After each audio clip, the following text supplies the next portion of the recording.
Welcome back to the bench. I'm Paul, and today we're moving back in time and down in scale from our previous project. We're building the 1/72 scale Revell Nashorn, a 2024 boxing of a 2005 tool. The box is Revell's usual side opening type, and I saw the results of that as soon as I pulled out the sprues. You can see the gun armour plate has been squished at some point and is now broken in two. Regardless, I took the sprues out of their plastic bags and I took a look. There's 4 frames and I was immediately impressed with the detail on the hull pieces.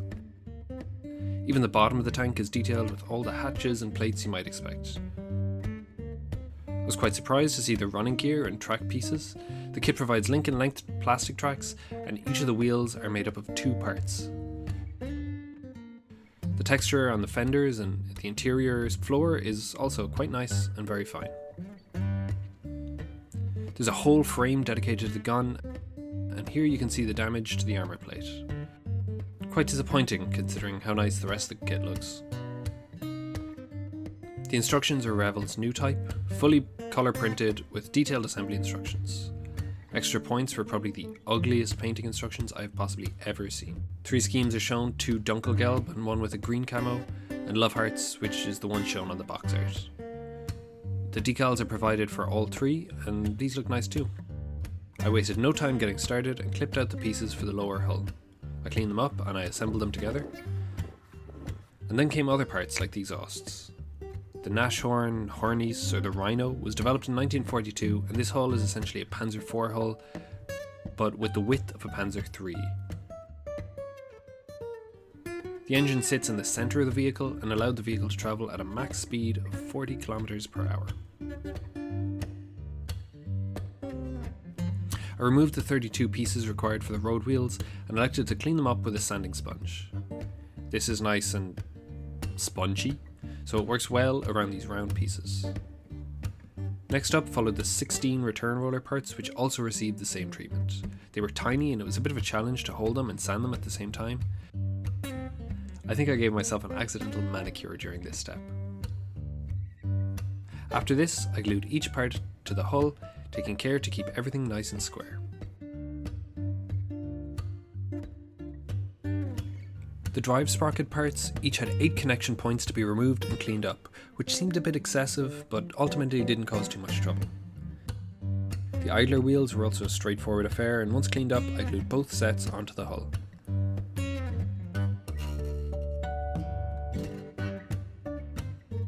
I've built a few German armour kits in the past, so when it came to the tow hooks, I glued them on with the point facing up without even looking at the instructions. When I went to stick the other side on, however, I noticed the instructions show the hook pointing down, which made no sense to me, but with the glue wet, I switched them over to face down. It didn't feel right though, so I checked reference pictures, which clearly show the instructions are wrong here. I fixed their position later, but I thought it was strange that a kit which has been re-released in 2014 and 2024, and has even had the instructions redesigned, still shows this mistake. Anyway, there were a few more pieces to glue into place on the lower hull, including 2 spare road wheels and a handle of some sort, which seemed to me quite thick in the kit part. I first tried the lazy approach and I tried to file the part to make it thinner with a square-edged file, which actually worked quite well until I pushed my luck and it broke. At this point I did what I should have done in the first place and I just bent a new one out of some wire. Similarly to the BRDM, I left the legs of the handle long and let them stick out on the inside of the holes I drilled through the hull.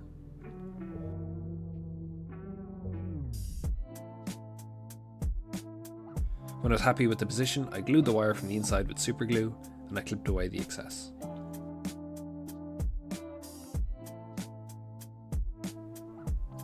The final step for the lower hull was the tracks. I was honestly dreading this step a little bit. I always like how Lincoln length tracks look on models, and they're undoubtedly better than vinyl tracks, but they're undeniably fiddly at 1/35 scale, let alone 70 To my surprise, they actually had really good fit, and this step only took me a few minutes to do. I laid out the pieces in order on my mat and I stuck them down one by one, working from the front of the tank to the back. Once they'd all been stuck, I did a final pass with my tweezers and straightened up each link and made sure that the connection looked good. The track construction on tanks can really make or break the final look of the model, so it's important to take extra care here. I considered sub-assemblies to make my job easier during painting, but in the end I decided to just stick the fenders in place. It looks quite difficult to progress the build without doing so at this stage. I did however use some pliers to bend and damage the front corners of them. This step sometimes feels like a must-do for that extra bit of visual interest and realism. Next up came some of the more detailed parts for the hull. A strip of extra tracks, the light, and an antenna mount.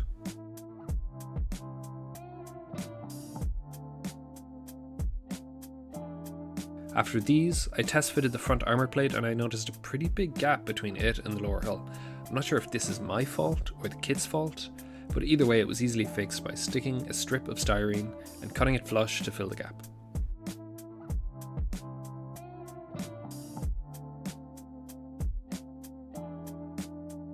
This worked nicely, and so I moved on to the floor of the crew compartment. This vehicle had a crew of 5, 2 in the front and 3 in the open top to back. Although they always remind me of the scene in Saving Private Ryan, the idea was that the side armour would be all that the crew of these vehicles would need.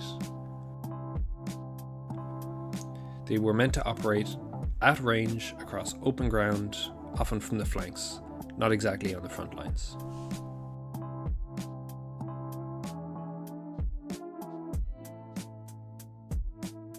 The bottom part of the crew compartment saw some extra armour plates and hooks, which all fit nicely, and then a storage bin was fitted in the back to fill it all out.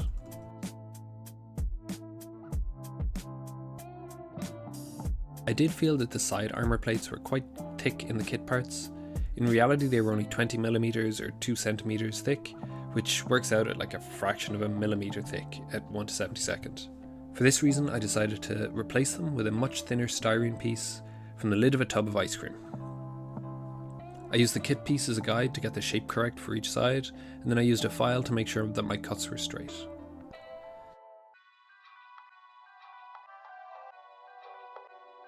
Then I marked out the seam in the armour, and I used a metal ruler and a scriber to replicate it on my new part. These side armour plates have pretty huge vents which were designed to help the engine from overheating. I decided to just cut these out from the kit parts because they actually look quite nice, and it's much easier to reuse these than scratch new ones. I cut slots for them on my sides and glued them into place, taking care to make sure that they were flush with the armour. Here you can see a comparison between the kit part and my new ones, which were super quick to make. Then it was back to the kit parts to add all of the baskets and boxes and details to the inside of the fighting compartment. Because we use the kit parts as a template, everything still fits together when it comes time to attach them to the main body of the tank.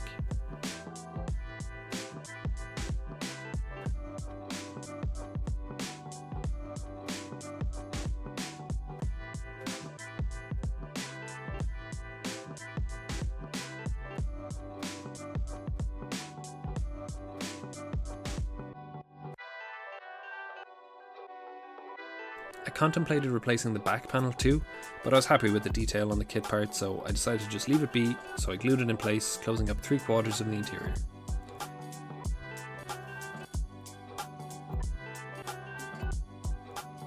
I continued to use up the kit parts to add more storage and detail to the sides. We even got tiny vision ports and a periscope, which allowed the crew to peek over the sides without risk. Like I said before, a whole sprue frame is dedicated to the main gun, an 88mm Pak 4341. This was a bit of a beast and was capable of taking out much of the allied armour at the time, even at long range. As you might imagine from the number of parts, the kit detail is excellent and it goes together quite well.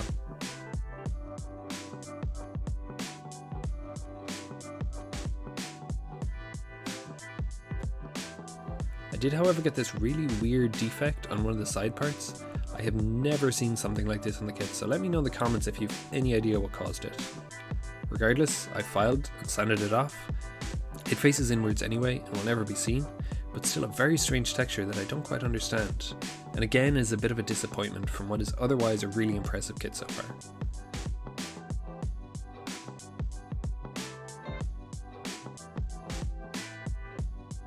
After a few more of the tiny little gun parts, I was once again reminded of one of the other disappointments from this kit, my broken gun shield. I left the center sprue piece in place while trying to fix this break, This way the piece is already held together and I don't need 500 hands to hold everything in place. Luckily this repair worked quite well, and so I stuck the few bits of frame to the rest of the assembly of the gun, and then I attached this armour plate over the top.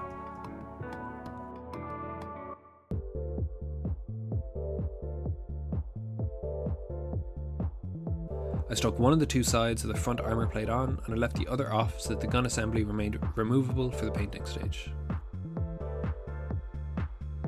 I drilled out the end of the barrel of the Pak 43, which for some reason comes as a single part separate from the rest of the gun, unlike the two halves split down the middle that you usually see. This resulted in a bit of care being required to make sure that everything is straight and doesn't bend one way or the other or droop halfway down. Finally, I set the gun mount in the travelling position and I set it aside.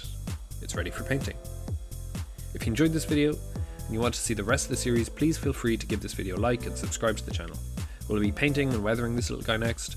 I have a pretty interesting winter camo scheme in mind, so stay tuned for that. If this is your first time on the channel, we just wrapped up a blue Serbian BRDM2, so go back and watch those videos if you missed them. Thank you so much for watching, and I'll see you in the next one.